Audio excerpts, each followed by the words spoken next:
I can fix it. The words came quietly from the corner of the crowded cafe, calm, certain, and warm, like a promise you didn't expect but desperately needed.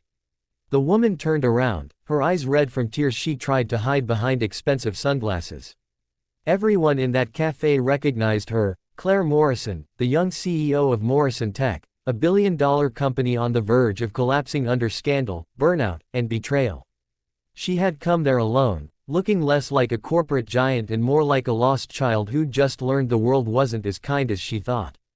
Across from her, at a small table by the window, sat a man who didn't belong in her world, sleeves rolled up, worn-out boots, and a gentle strength in his eyes. A single dad, quietly helping his daughter with her homework as she colored on napkins beside him. That man was Jack Turner, a veteran who had seen war, loss, and the silent battles that come after.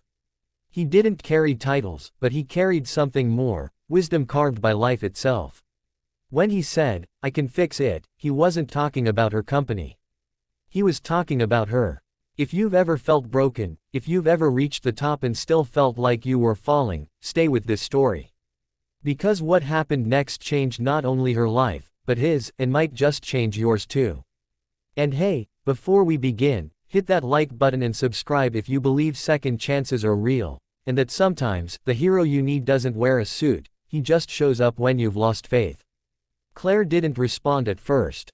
She thought maybe he was joking. But something in his voice made her sit down. "You have no idea what I'm dealing with," she said. "Try me," Jack replied.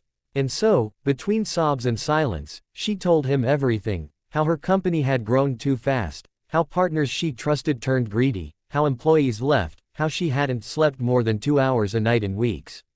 But worst of all, how empty she felt, how the success she once dreamed of now felt like a trap closing in. Jack listened without interrupting. He didn't offer advice at first. Just listened. When she finally looked up, eyes swollen, voice trembling, she asked, "What can you possibly fix? You don't even know this world." He smiled softly. "Broken is broken, no matter what world it's in. I've seen leaders fall, soldiers freeze, fathers give up. You can rebuild anything if you fix the person holding the tools." That night marked the beginning of something neither of them expected. Over the next few weeks, Claire started meeting Jack and his daughter, Lily, every evening. Not in boardrooms or luxury offices, but in parks, diners, and quiet corners of the world she'd forgotten existed. Jack never talked about profit margins or quarterly reports. Instead, he asked questions that stripped away the armor she wore. When was the last time you laughed without checking your watch? When did you stop believing you were enough? Each question hit deeper than any therapy session, any leadership seminar, any motivational speech. He taught her to breathe again, to step away from the noise and find the girl who once dreamed, not the woman trapped by expectations. One day, Claire joined Jack at a veterans shelter. She saw him fixing broken chairs, teaching men with scars and stories how to believe in themselves again. She saw how Lily ran around the place, hugging strangers, calling them heroes. And in that simple, imperfect place, Claire learned more about leadership than any MBA could teach. "These men," Jack said, wiping sweat from his brow, "they don't need saving. They need purpose. Same as you." And it hit her. She'd been leading from fear, fear of losing control, fear of failing, fear of not being enough.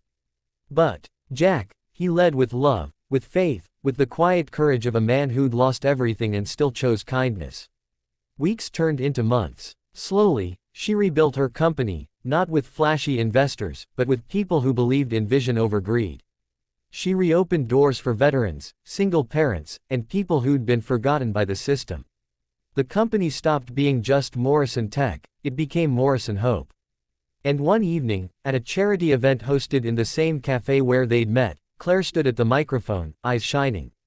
"Someone once told me, I can fix it," she said. "I thought he meant my company. But he fixed something far more important, he helped me fix me." The crowd applauded. Jack smiled quietly from the back, Lily asleep on his lap, a small smile on her face. After the event, Claire found Jack outside, leaning against his old truck. "You never asked for anything," she said. "Not money, not a job, not credit." He chuckled. "You already gave me everything I needed. A reason to keep believing people can change." "Stay," she whispered. Work with me. Not for the company, but for what we're building, second chances. He looked at her, then at Lily, then back at the skyline glowing with hope. All right, he said. But only if we build it together. And they did. Together, they turned pain into purpose, failure into faith, and a broken CEO into a beacon for everyone who thought they were too far gone. So if you're watching this right now, maybe you feel like Claire did. Maybe life's heavier than you can carry. Remember Jack's words,